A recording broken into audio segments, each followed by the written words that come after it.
Honorable Speaker,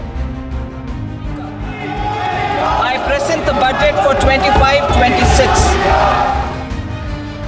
I am now happy to announce that there will be no income tax payable up to income of 12 lakh rupees. Look, it's that time of the year again, Budget Day. Today is when taxpayers across the country eagerly wait for some good news, hoping to hear about some new schemes that could help us save some money. For our economy, it's arguably the most important day of the year, but for many of us, the details of the budget can still feel confusing. No one really explains how to decode these numbers or what they mean for you and me. Are we gaining something or are we losing out? Who's actually benefiting from this budget?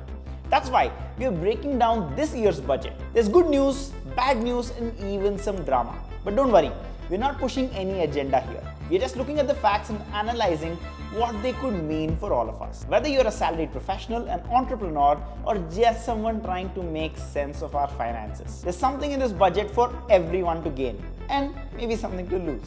So, without much further ado, let's dive in.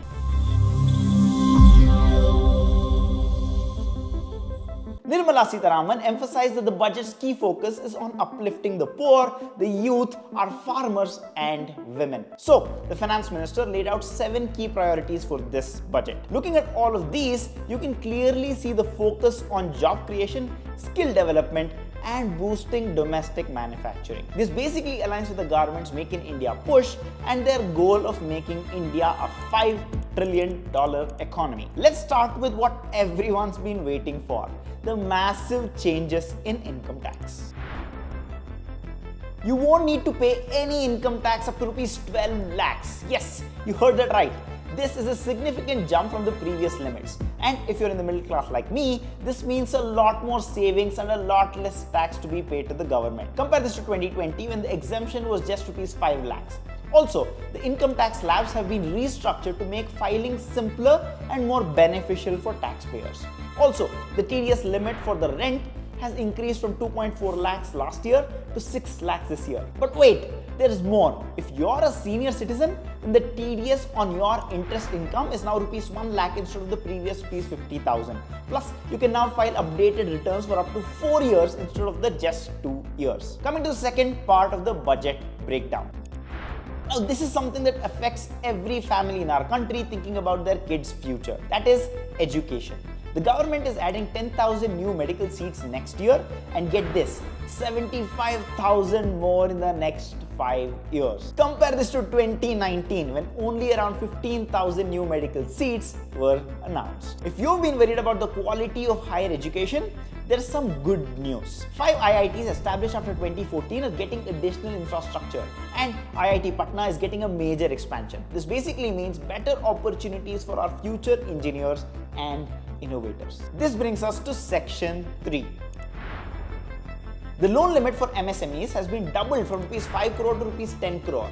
This will empower small businesses and fuel entrepreneurship in the country. Also, a fund of rupees 10,000 crore has been allocated for startups, and the loan guarantee for startups will be reduced, making it easier for new businesses to gain access to these loans.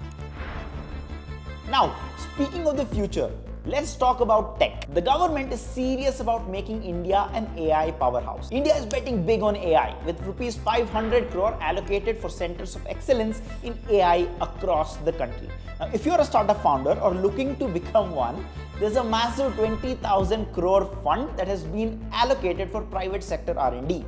This is double the amount allocated in 2023. More funds means more innovation and ultimately more jobs.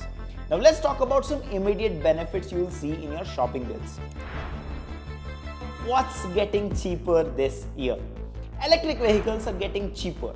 LED and LCD TV prices are coming down due to the removal of cess. Made in India clothes will cost less. Cancer-related medicines and medical equipment will be more affordable. And leather goods will be cheaper as import duties have been removed.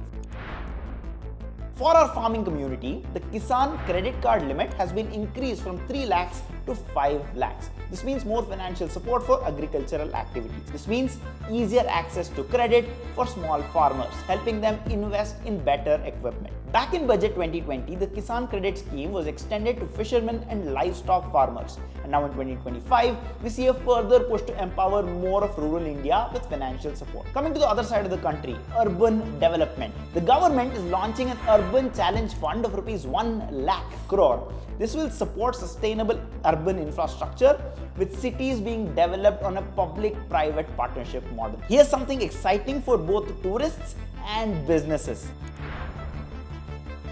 The top 50 tourist destinations are getting a major upgrade with a special focus on Buddhist pilgrimage sites. On the foreign investment side, if you're in the insurance sector, FDI limit is being raised to 100%, but only if the entire premium is invested within India. This move will attract foreign capital while ensuring that funds benefit the domestic economy. Now, let's put this into perspective. Compared to previous budgets, this one's taking a more holistic approach. The focus isn't just on immediate relief, but on long-term growth.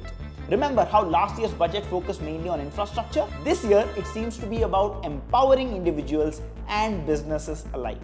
What do you think about these changes? Will they help India grow?